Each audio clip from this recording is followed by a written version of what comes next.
Recipe start करने से पहले आप सब लोगों का बहुत बहुत शुक्रिया अदा करना चाहूँगी जिन्होंने यूट्यूब के इस सफ़र में मेरी बहुत ज़्यादा मदद की। और मेरे दिल से दुआएं निकलती हैं कि अल्लाह ताला आप सबको सलामत रखे और दीनों दुनिया की हर खुशी नसीब फरमाए, आमीन। बिस्मिल्लाहिर्रहमानिर्रहीम। अस्सलामुअलैकुम। खुश रहें, आबाद रहें, जहाँ भी रहें हैप्पी रहें और हेल्दी रहें। तो मैं हूँ फ़ायज़ा और वेलकम करती हूँ आपको चटपटे पकवान में। तो आज आप लोगों से शेयर करूंगी मैं वाइट अंडा करी की इतनी बेहतरीन रेसिपी जिसे एक बार बना कर खा लेंगे ना, चिकन मटन भूल जाएंगे और उंगलियां चाटते रह जाएंगे। ये इतना टेस्टी सालन बनकर तैयार होता है। तो रेसिपी को एंड तक देखें, अच्छी लगे तो लाइक कर दें और चटपटे पकवान को सब्सक्राइब भी कर लें। आप सब लोगों का बेहद शुक्रिया। चलें जी, वाइट अंडा ग्रेवी बनाने के लिए सबसे पहले तो पतीली में डाला है मैंने आधा कप के बराबर कुकिंग ऑयल। ऑयल के गर्म होते ही मैंने इसमें शामिल कर देने हैं अंडे। अच्छा, एग्स मैं ले रही हूँ तकरीबन 7 से 8 अदद ले लें या जितनी आपकी रिक्वायरमेंट है। अंडों को हार्ड बॉयल कर लें, छीलने के बाद ऑयल में शामिल कर दें। असल में अंडों को मैंने यहाँ पर फ्राई करना है और हल्का सा कलर देना है। तो बस अंडों को फ्राई होने के लिए छोड़ दें। इससे क्या होगा, अंडों की स्मेल भी चली जाएगी और सालन में टेस्ट अच्छा आएगा, सालन की लुक अच्छी आएगी। तो बस 3 से 4 मिनट के लिए अंडों को फ्राई करेंगे ना तो ये जल्दी से गोल्डन से हो जाएंगे। चारों तरफ से हल्का सा लाइट सा गोल्डन कलर आ जाए तो बस जी एग्स को निकाल लेते हैं और इन्हें एक प्लेट में अलहदा से रखते जाएं। वाइट अंडा ग्रेवी बनाने के लिए उसी ऑयल में डालूंगी मैं 2 मीडियम साइज़ के प्याज, जिन्हें रफली सा स्लाइस करके आप लोगों ने डाल देना है। चलें जी, अब यहाँ पर प्याज को हमने फ्राई करना है, मगर ज़्यादा फ्राई नहीं करना, ना ही कोई कलर देना है, क्योंकि वाइट अंडा ग्रेवी बना रहे हैं ना। तो प्याज को बस इतना पकाएंगे कि इसका कच्चापन निकल जाए, हल्के से ये ट्रांसलूसेंट हो जाए, सॉफ्ट पड़ जाए। तो बस ज़्यादा नहीं, 2 से 3 मिनट के लिए ही प्याज को फ्राई करें। तो बस जैसे ही प्याज फ्राई हो गए, हल्के से सॉफ्ट पड़ गए, मैं प्याज को ऑयल से निकाल लूँगी और अलहदा से प्लेट में रखती जाऊँगी।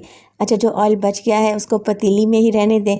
इसी ऑयल में हम इसकी ग्रेवी को तैयार करेंगे इंशाअल्लाह ताला। तो देखिए, प्याज निकाल कर मैंने अलहदा से बाउल में रख लिए हैं। अब इन्हीं प्याज में शामिल करूँगी मैं तकरीबन आधा कप के बराबर दही। अच्छा, दही बिल्कुल फ्रेश लें, ज़्यादा खट्टी दही इस्तेमाल ना करें। इसके अलावा शामिल करूँगी मैं तकरीबन 10 से 15 अदद काजू। तो अगर आप लोगों के पास काजू नहीं है तो वीडियो को स्किप नहीं करना। अगर काजू नहीं है तो आप यहाँ पर बादाम डाल सकते हैं। बादाम को गर्म पानी में भिगो दें, उनका छिलका रिमूव करें और 10 से 15 बादाम ऐड कर दें। और अगर आप लोगों के पास बादाम भी नहीं है तो आप मेलन सीड यानी कि खरबूजे के बीज मिलते हैं ना बाज़ार से, आराम से मिल जाएंगे आपको, ये भी डाल सकते हैं तकरीबन 3 से 4 टेबलस्पून। तो आपको सेम रिज़ल्ट मिलेगा। तो बस इन तीनों चीज़ों को यानी कि काजू, दही और प्याज को किसी मिक्सी जार में डालें और इनका फ़ाइन पेस्ट बनाकर तैयार कर लें। प्याज भी पिस जाएंगे और काजू का भी पेस्ट बन जाएगा।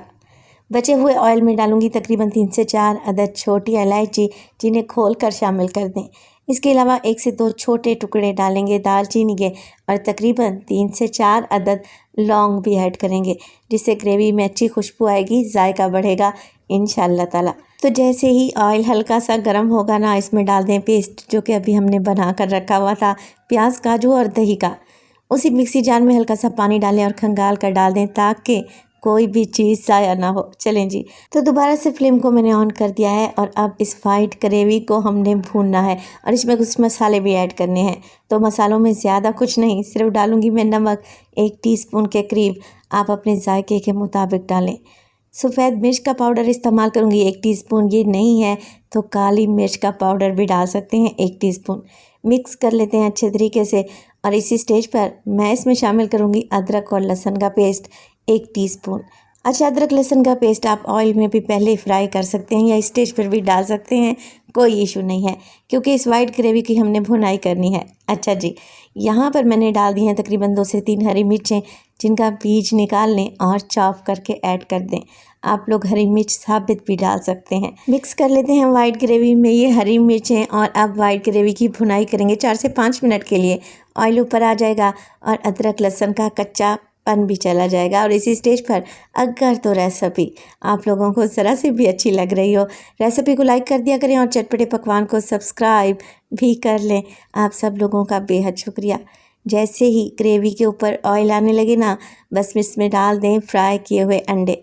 अच्छा, अंडे डालें, हल्के हाथ से मिक्स करें। आप इस ग्रेवी को मज़ीद पतला भी कर सकते हैं और गाढ़ा भी बना सकते हैं। बस मैंने अंडे मिक्स किए हैं, कवर लगा दूंगी और 5 मिनट के लिए इस वाइट अंडा ग्रेवी को दम पे लगाएंगे। तो 5 मिनट के बाद आप ज़रा ग्रेवी चेक करें और वाइट अंडा ग्रेवी की लुक चेक करें। देखते ही खाने को दिल कर रहा है। जब ये वाइट अंडा ग्रेवी आप रोटी, चपाती, नान, पराठा के साथ खाएंगे ना, तो बस खाते ही रह जाएंगे, उंगलियां चाटते रह जाएंगे। ये इतनी टेस्टी बनकर तैयार होती है। सादा सी, आसान सी, मगर बहुत ही जायकेदार रेसिपी है। तो रेसिपी को ट्राई करना तो बनता है। रेसिपी बनाएं तो अपना फीडबैक लाजमी दिया करें। तो देखें, लग रही है ना टेस्टी। अपना बहुत सारा ख्याल रखिएगा। फ़ाइज़ा को अपनी दुआओं में याद रखिएगा। मुझे दीजिए इजाज़त। टिल देन, अल्लाह निगहबान।